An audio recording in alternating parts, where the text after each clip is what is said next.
Good afternoon and thanks for joining us. I'm Judy Simpson. Motor vehicles are the largest source of toxic air pollutants in Vermont. That's according to the State Agency of Natural Resources. 65% of ozone-forming pollutants come from motor vehicles. Each year, cars, trucks, and buses combine to send millions of tons of carcinogenic compounds like benzene and formaldehyde into our air. The effects are wide-ranging, impacting our health and our environment. One of the simplest ways to reduce toxic emissions is to reduce engine idling. An educational project led by the University of Vermont Extension is aiming to do just that. The project focuses on being an idle-free driver. Experts say that there's a host of reasons why Vermont drivers should be idle-free. And you may not know this, but the stuff that comes out of tailpipes causes disease, death, and destruction.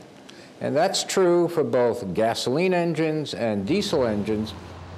Now let's start with gasoline engines. What comes out of those tailpipes are gases we call hydrocarbons, gases we call oxides of nitrogen. They float up into the atmosphere, combine together, especially when there's sunlight and heat, and produce ozone. And ozone at that level is an irritating gas. It's the chief component of smog. So when you see a city that's full of smog in the summertime usually, that's because of all the vehicles that are driving and spewing this stuff out. Now, the other thing that comes out of gasoline engine tailpipes is carbon monoxide, and that in high levels, and frequently the levels are high near highways, can actually cause worsening of heart disease and heart attacks in patients who have pre-existing heart disease. So that all by itself is pretty nasty. But now let's turn to diesel engines. Diesel engines have all those problems, but in addition have the problem that they spew out particles. These particles are something like very, very fine coal dust, but even finer than that. They're so fine that ordinarily you can't see them, although you might see the coarser particles around them. And the long-term effect of being exposed to diesel exhaust are worsening lung function, repeated attacks from lung problems such as asthma, and in addition, excess deaths from cardiovascular disease, that is heart disease. And recently what we've learned, and this is of course very important, is that this risk is shared not just by the general population of people around diesel engines who breathe in the exhaust, but the drivers themselves. There's now good scientific evidence that people who drive vehicles with diesel engines for a living are at increased risk from heart attacks, heart disease, and death from heart disease. My name is Dan Mazeko. I'm a motor coach operator. The reason why I'm going idle-free is for my children and my children's children, because the planet is in a bad spot. The pollutants in the air right now are hurting people, and we need to change that. To other drivers out there, please go idle-free. It's helping the environment. My name is Carl Seidel, and I'm a motor coach driver, and I'm idle-free. I'm idle-free because I want my grandchildren, which are 5 in number, to enjoy the environment like I did with my dad growing up. I would wish that all the drivers would take that kind of interest and take the extra step to go idle-free.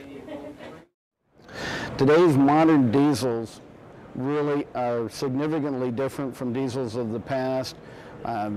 Improvements in design and ancillary controls on the engines make it far less necessary to consider idling the engines unless you're in an extremely cold environment like -20, -40°C. There's very little reason to idle a diesel engine. In fact, Detroit Diesel offers a programmable shutdown that times from 1 minute up to several hours that can be used to limit idling. There's also no particular need to idle an engine at startup, to let it warm up, start the engine. As soon as you're ready to go, move on and put it in service. I'm Eric Philcorn. I'm a parent, a municipal official, a longtime resident of this town of Richmond, and I have been concerned about idling for a lot of years now. This bridge behind us was closed for 6 months or so, and we had cars lined up on both sides of it idling. On one side, there was a playground downwind. On the other side, there was a soccer field downwind. And so here were all these cars and kids just about exhaust pipe height. And people just didn't know. We as a family think it's very important that more people understand why this behavior is just not good for kids. It's not good for people in general, but especially kids. I mean, they really are exhaust pipe height. They walk through this. They breathe more of it than we do. They breathe more often than we do, and they're more vulnerable than we are, and we need to look out for our kids. Well, joining me now is UVM Extension's Dave Kestenbaum. Dave is leading the Certification for Sustainable Transportation program. Dave, what's the program all about? Well, we want to help individuals and businesses save fuel, save money, reduce their environmental impacts, and hopefully along the way communicate a positive message, a pro-environmental message about their businesses and their operations. The CST program, as we call it, or Certification for Sustainable Transportation program at UVM, houses our E-rating certification program and this idle-free course. And the idle-free course is an online training which individuals and drivers can take, businesses can sign up for. And what happens is drivers will go through this training program. They'll hear from experts like those we just saw on the previous video, like the Chief Medical Officer from the American Lung Association, engineers from engine manufacturers, drivers from around the country, business owners, for different reasons for going idle-free. At the end of the course, the drivers end up earning a certificate, which acts as a pledge as well, where they can pledge to go idle-free, and then we provide collateral material such as stickers like this one, which says proud to be idle-free, and encourages the public to ask the drivers about being idle-free, which can be displayed for the public to see. So what are some of the consequences of idling? I mean, I know in the video that we just saw, they talked about some of the health consequences, but what about some of the other ones? Well, in the U.S., we burn around 6 billion gallons of fuel each year just from idling. And of course, that's about 19 gallons per person or 52 gallons per household. That's a lot of fuel. And so, of course, you get 0 miles per gallon when you're idling, and that leads to well, an increase in engine wear and tear, increase environmental impacts, large amounts of toxic pollutants put into the atmosphere, really without serving a large useful purpose.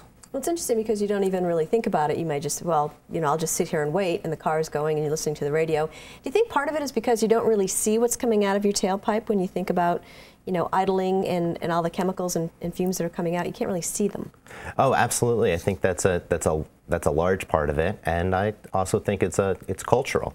You know, myself, it took me for a while to think, wow, I'm really burning a lot of fuel and putting a lot of emissions into the atmosphere that could have an impact on my health and just the greater environment by warming up my car an additional 5 minutes on a cold winter morning. Well, everyone thinks, so let's warm the car up, but it doesn't really, as you mentioned to me earlier, it doesn't need to be warmed up. No, absolutely not. The best way to warm up your engine is actually to drive it at low speeds. And so what do we know about the costs of idling? Well, in the U.S., as I said previously, we burn about 6 billion gallons of fuel each year just for idling. About half of that is definitely discretionary idling that we can eliminate fairly easily.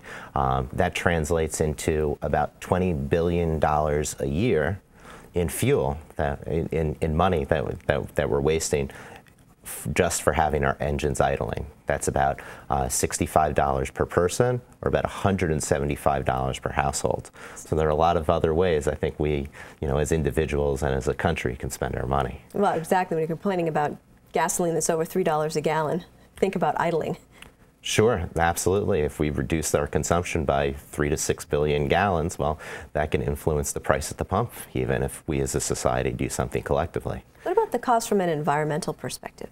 Well, it has an impact on the local environment, such as causing ozone, which can have impacts on human health and as well as the local flora and fauna of a region. But when you think about environmental sustainability and relate that to global warming, well, from idling you produce about, if you have 6 billion gallons of fuel each year burned idling, and about 20 pounds of carbon dioxide are put into the atmosphere for each gallon of fuel, it's about 240 billion pounds of CO2 in the atmosphere in the U.S. just from idling alone. So what are the environmental concerns regarding greenhouse gases? Well, the transportation sector in the U.S. is responsible for about 29% of our greenhouse gas emissions, and well, idling makes up a component of that. And when we're talking about greenhouse gas emissions in the atmosphere, we're concerned about climate change, and that can lead to the melting of glaciers, rising sea levels, increased extreme weather events such as floodings and storms that occur more regularly, and even like we're seeing across the U.S. right now, extended heat waves and even drought. So in general, we're seeing a warming trend around the planet, and more extreme weather events that are occurring more frequently. What about people who say, well, I'm just one person, one car, it won't make that big of a difference? That might be true as far as the environmental standpoint. It might make a big difference on their pocketbook at the end of the year, the wear and tear on their vehicle. But as a society, global warming and climate change is something we all really have to address together and collectively chip in to make some changes. And also, too, as I mentioned earlier, in Vermont, the #1 source of toxic air pollutants are motor vehicles. Yes, that's true. And so, who should take the educational training program that you talked about earlier? The training program is an online training. It's open to individuals. If parents want to have their children take it before they get their driver's license, that's something that we at Extension are going to be trying to push over the next couple of years. We're also really targeting businesses. We've partnered with a number of industry organizations from around the country, such as the American Bus Association and the United Motor Coach Association, and we're really pushing for this course for professional drivers. An organization like WCAX, for example, might want to train its drivers, to have them take the idle-free training program and pledge to go idle-free.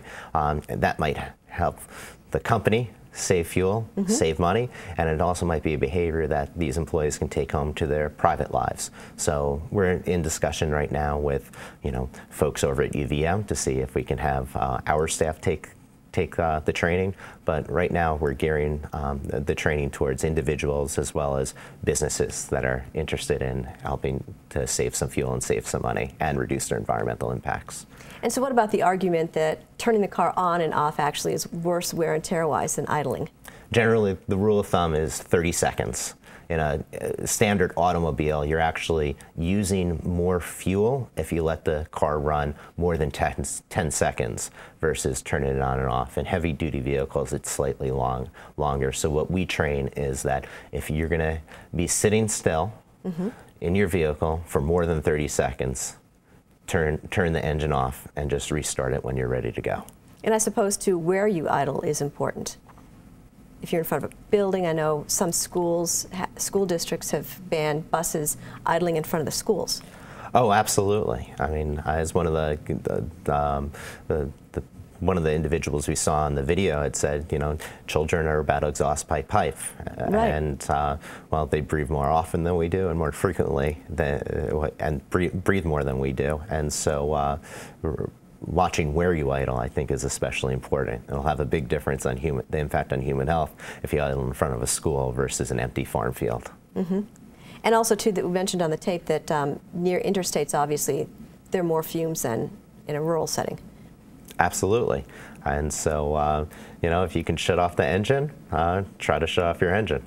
And how can somebody get more information or learn more about the training? They can go to www.erating.org. That's the letter E and the word rating.org, or they can give us a call at 802-656-9141.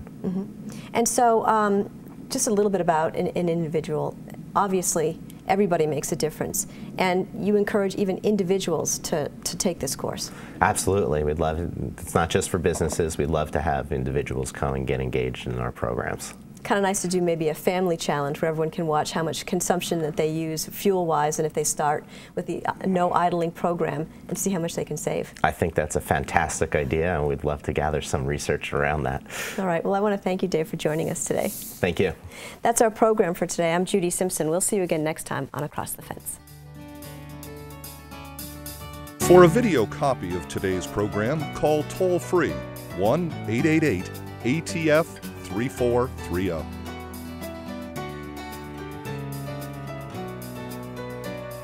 Across the Fence is brought to you as a public service by University of Vermont Extension and WCAX-TV.